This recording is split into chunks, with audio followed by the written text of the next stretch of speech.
Hello everyone, welcome to another episode of TCG Talk, back today with another video, and in today's video we're going to be going over my Drone of Brutality IRA list, kind of give you my thoughts on adding Drone of Brutality into IRA, and just kind of have a good discussion and see what your thoughts are on the list. So if you like this type of content, please leave a like, comment, and subscribe. If you're new to the channel, welcome. If you're a long-standing member, welcome again. Feel free to check out the Discord down below if you're not already a part of it. We have over 400 members, super active community, talking every single day, people helping each other out, super positive. And if you're a long-standing member and you want to find another way to support the channel, feel free to check out the Patreon down below and see some added benefits you can get. So we're going to get right into it. Before I get into the list, there's a thing about IRA that there's a couple different ways to play IRA, and I'm going to talk about this in my How to Ninja series here that I'm doing upcoming this week and next week. There's three ways you can play IRA, and it's going to sound like really like no shit type thing, but a lot of people don't think about it this way, and they always think like a certain IRA list is better or worse. It really depends on play style. So you have control IRA, mid-range IRA, and aggro IRA, and really those are like super distinct. Control IRA is like the original one, 6-Flick Flax, Sink Below, Sigil of Solace, all these like really like just grind you out games. You have mid-range IRA, which is kind of what I play, where you do still have a lot of D-reacts, a lot of like things to control the game, but you're really looking to block with 2 cards, attack with 2 cards, and then wait for a swing turn with like, Enlightened Strike, Flying Kick, or Command and Conquer and stuff like that, and go from there. And then you have the aggro IRA list that are running like even bigger than that. They're running like all these different like zero cost attacks and really just trying to like blow you out of the water with a crazy wide turn. So it all depends on what style you play. I play more of a mid-range style. It's where I'm comfortable. I've done pretty well with the hero overall. Like my win rate's pretty solid, and I have a lot of experience with the hero. So hopefully I can kind of give you my take on it. And if you have a different way of playing, that's totally fine. But the biggest thing about this list and the reason we're talking about today is Drone of Brutality, and the recent LSS ban and suspended announcement was made legal in Blitz. And for any newer players out there that maybe aren't familiar with this card, this was the first ever card banned in Flesh and Blood back in 2021. It basically reads, as you can see, if Drone of Brutality would be put into your graveyard from anywhere, instead put it on the bottom of your deck. So if you attack with this card, if you defend with this card, if you're like a Rhinar and you randomly discard this card, it goes right back to the bottom of your deck. The reason it was banned, for obvious reasons for the most part, is it breaks the core tenets of the game. One of the core tenets of this game is every card counts, right? If you defend with a card, that is a choice you are making to let go of that card and it go away and it's no longer in your deck unless you have a way of bringing it back, like with Remembrance or something like that. But regardless, it's a decision point you have to make. What this card basically did was it basically said there is no decision because I can block or attack with it and I get it right back in my deck, right? So really control decks were basically like Turtle Katsu was one of the original ones, would just use this card and abuse it. Basically like Kadachi, then play Drone of Brutality off Tunic, or Kadachi, Drone of Brutality. And once it's done hitting the person for 6 or making them block, then you just put it right back in your deck and you technically just threaten 6 damage without even losing a card, right? Especially if you Kadachi, and then like with 1 resource in Tunic, you attack with Drone of Brutality. You literally just attacked for 8 damage, 9 damage if you're IRA, for literally without expending any cards. And it was just really crazy. So it got banned, rightfully so, but it recently got unbanned. The reasoning for unbanning it was that with Icelander and Oldheim being gone in Blitz, the aggro decks are kind of going to run a little rampant. There's going to be Kanos, there's going to be Rhinars, there's going to even be like potentially like Katsu's running around with Katsu's new lines. Fi will be still a decent deck even without Pouncing Links.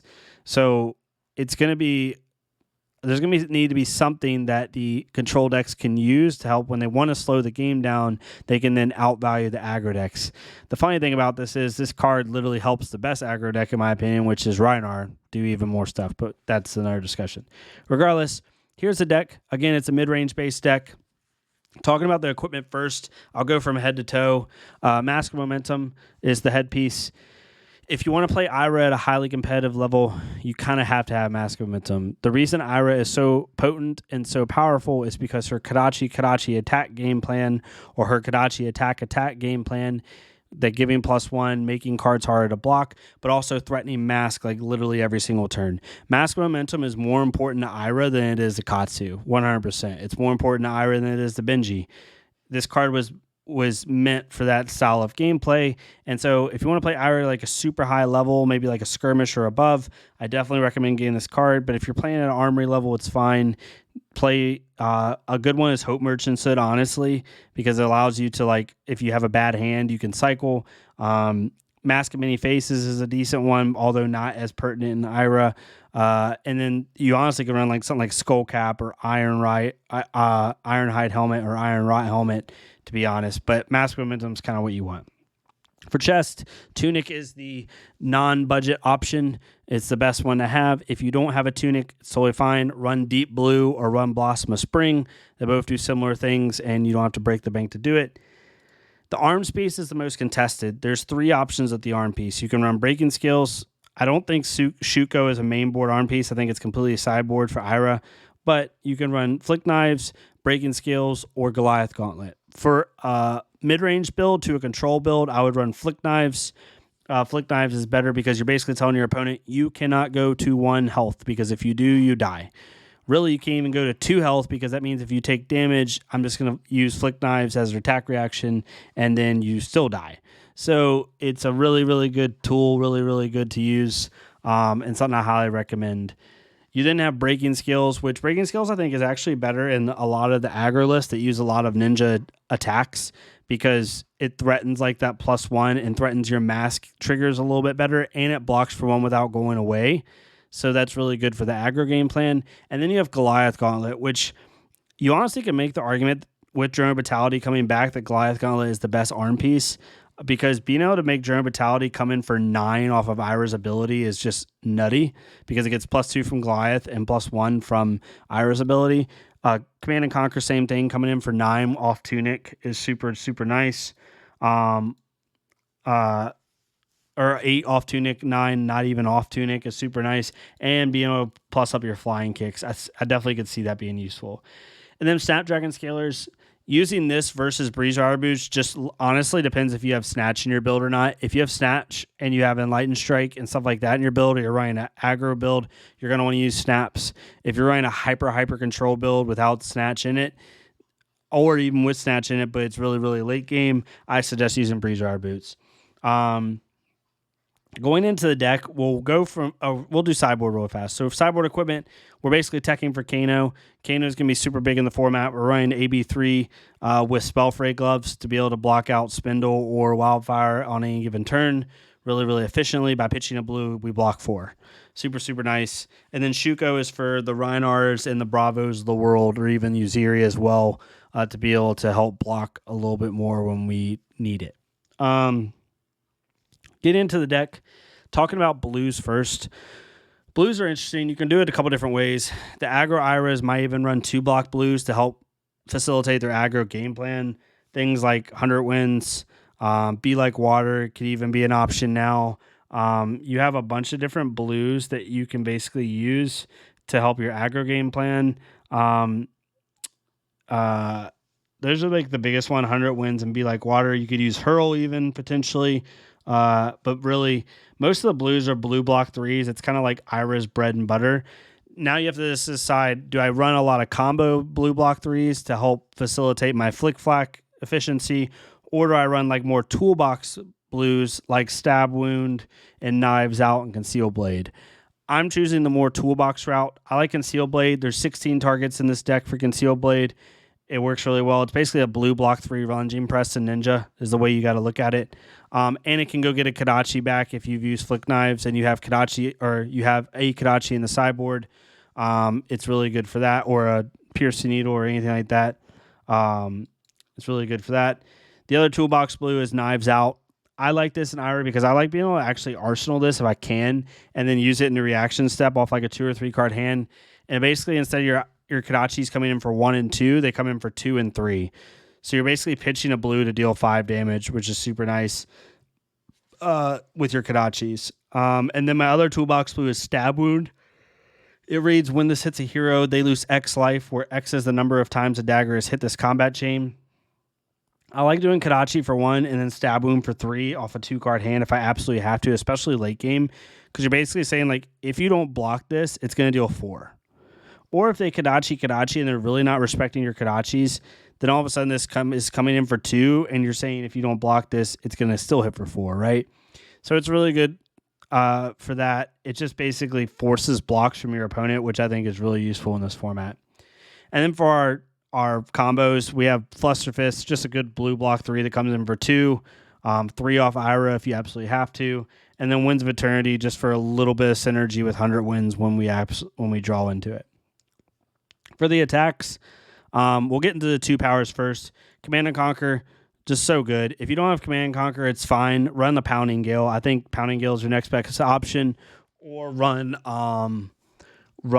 Torn of Tempo. There is no replacement for Command and Conquer. There's not. Don't try to like shove in another 2 power or 6 power attack or 2 cost 6 power attack in here. Just run a good ninja attack like Pounding Gale, Push the Point, or Torn of Tempo.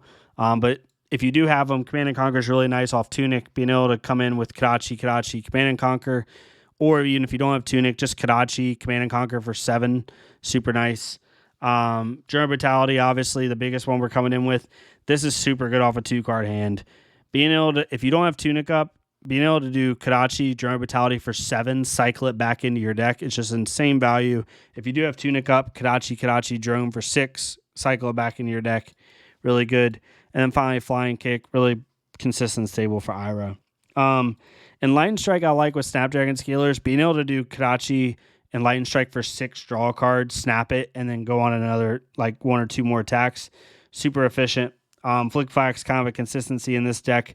Flick Flack doesn't have as many targets in this deck. It only has 2, 4, 6, 8, or 6, 2, 4, 6, only 8 targets. However, we're already running Sinks in the deck, and I still think Flick Flack is better than Fate for Scene.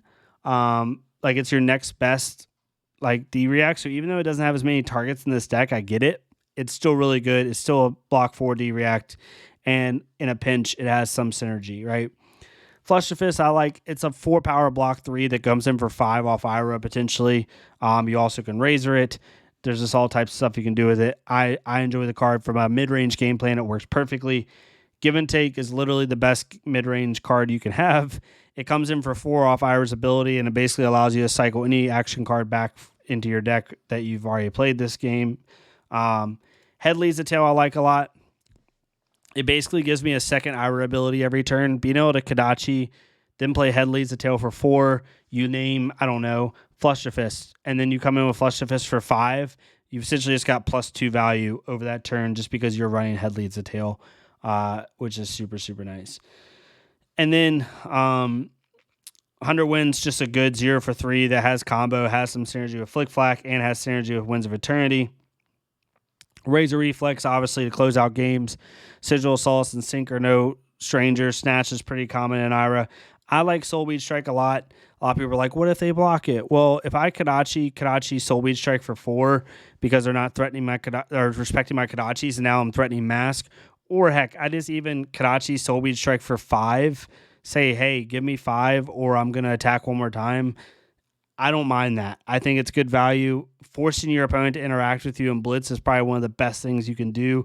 And I think Soulbeat Strike literally hits all the wickets of Ira. It blocks 3, it comes in for 4 or 5, and it costs nothing to play. And then the other thing that might raise some eyebrows is Ancestral Empowerment. In this deck, we have 2, 4, 6, 8, 10, 12, counting blues, 14, 16 targets for it. Not counting blues, we have 12 targets for it. So it's not as consistently going to be used, but it is a block 3 +1 draw card, which in Ira is huge. And I just don't really have a better option for it right now. You could see this coming out because Ira's gotten less full ninja attacks as time has gone on, but I still think it's still too good to pass up. Being able to Kadachi, Head Leads the Tail for 4, draw Ancestral Empowerment, draw off Ancestral Empowerment, play another card for +1 off Head Leads the Tail, then, keep going. It's just too good a value, but we might mess around with it a little bit. But overall, I enjoy the list. I think it's really consistent. A lot of people might not be as in tune with the mid-range style list. I think a lot of mid-range lists may look clunky, but what you don't realize is most mid-range lists are playing off 2-card hands. So we don't really care if it's 3 or 4 cards all synergized perfectly together. We're looking for good block values and to be able to whittle our opponent down. Like, because if you think about it, counting Sigil, everything in this deck that either blocks for 3 or heals for 3 is 2, 4, 6, 8, 10, 12, 14, 16, counting Sigil, 18, 20, 22, 24, 26, 28, 30. 30 out of 40 of our cards either block 3 or heal, and that's literally 75% of our deck, right? So on average, 3 out of 4 cards in our hand are going to block for 3 or better. So it's definitely something where we have a lot of block value, a lot of efficiency, a lot of consistency, and we can continue to, just whittle our opponents down. But yeah, let me know what you think of the deck. I've had a lot of practice with Ira, and I'm really comfortable in this playstyle, so I'm open to other playstyles as well, but would love to hear y'all's thoughts. If you like this type of content, please leave a like, comment, or subscribe. If not me, it's totally fine. Go to our Fleshbug career, leave a like, comment, subscribe on their stuff so we can get more people seeing this game, and I'll see y'all next time on TCG Talk. Thank y'all so much. Have a good day.